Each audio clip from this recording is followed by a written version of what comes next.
The distress beacon pierced through the void of space like a dying scream. Maya, a decorated soldier of the Galactic Coalition's Third Fleet, had seen many things in her 12 cycles of service: plasma storms that devoured entire moons, hive wars that left systems barren, and the cold mathematics of interstellar combat. But nothing had prepared her for what she was about to witness on the forgotten moon of KR-ATH-7. Her ship had crashed during a routine patrol, its hull torn open by debris from an ancient battlefield that orbited the moon like the ribs of some cosmic leviathan. The emergency pods had scattered her squad across the hostile surface, and now she found herself alone in a jungle that shouldn't exist. A terraforming experiment gone feral, they said. Abandoned 300 years ago when the colonists vanished without explanation. The vegetation around her pulsed with bioluminescence, casting everything in sickly greens and purples. Her translator implant struggled with the cacophony of alien history and howling, the wet scrape of things moving through undergrowth.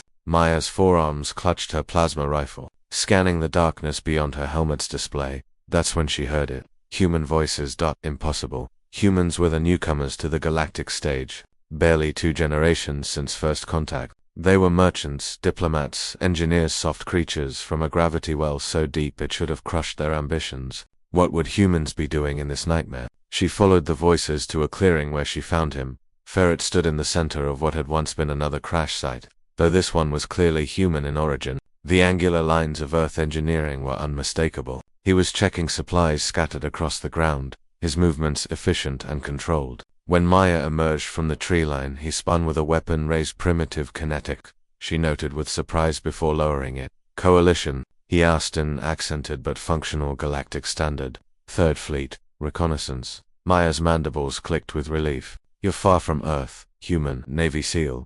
Special operations. Ferret's face remained unreadable, though Maya had studied enough human expressions to recognize the tightness around his eyes. My team was transporting classified cargo when we were hit. I'm the only survivor. Before Maya could respond, the jungle went silent. Every species in the galaxy knew that sound, or rather, the absence of it. It meant an apex predator had entered the hunting ground. Ferret's posture shifted subtly, and Maya watched as the human seemed to melt into readiness, his movements becoming predatory themselves. Then it emerged. The Crathrender was a nightmare given flesh, 3 meters of corded muscle, 6 limbs ending in serrated claws, a head that split open to reveal concentric rings of crystalline teeth. The Coalition had declared Krath 7 off limits precisely because of these creatures. They were listed as Class 9 hostile, avoid engagement, call for orbital strikes if encountered. Maya's training took over. She raised her plasma rifle, but her targeting system couldn't lock. The creature moved like liquid shadow, impossibly fast for something so massive. Her first shot went wide. Her second never fired. The render's tail whipped out and sent her sprawling, the rifle clattering away into the undergrowth. She scrambled backward, her forearms uselessly grasping at the slick ground as the creature advanced. Its hunting screech split the air, a sound designed to paralyze prey. Maya's muscles locked, biological terror overriding military discipline. The render lunged, and Ferret intercepted it.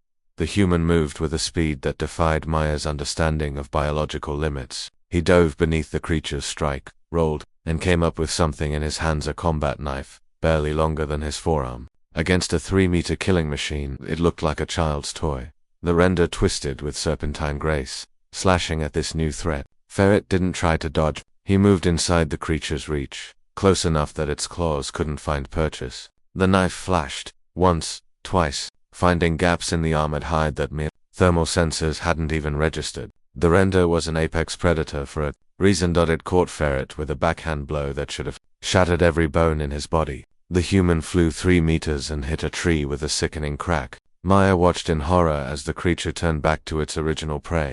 Then Ferret stood up. Blood ran down his face from a gash across his forehead. His left arm hung at an wrong angle, but his eyes, Maya would never forget those eyes, burned with something that transcended pain, transcended fear. It was the look of a predator that had been insulted by another. Redditor's existence. The human charged. What happened next would haunt Maya's dreams and fill her official reports with language that her superiors would initially dismiss as combat hysteria. Ferret threw away the knife. He caught the render's descending claw with his good hand, his one good hand, and twisted. The crack of breaking chitin echoed through the clearing. Before the creature could react, Ferret drove his broken arm into the wound he'd opened with his knife.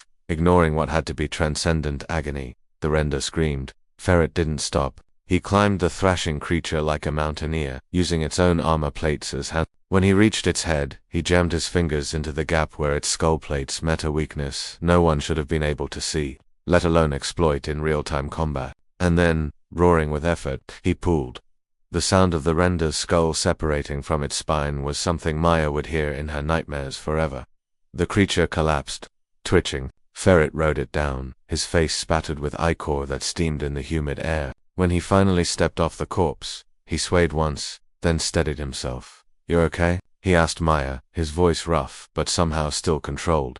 Maya stared at him, all four of her arms trembling. This human, this being from a species the Coalition had categorized as moderate physical capability, had just torn apart a Class 9 hostile with his bare hands, with a broken arm, after being thrown into a tree hard enough to kill most species. What? Her translator struggled to process her clicking mandibles. "What do you—" Ferret wiped blood from his eyes and offered her a grin that showed too many teeth. "Just a human, ma'am. We're built different where we come from." As he helped her to her feet with his one good arm, Maya understood something the Galactic Coalition had failed to grasp about humanity. They hadn't climbed out of their gravity well despite their biology. They'd climbed out because of it. Earth, she would learn, was a and humans were its apex predators.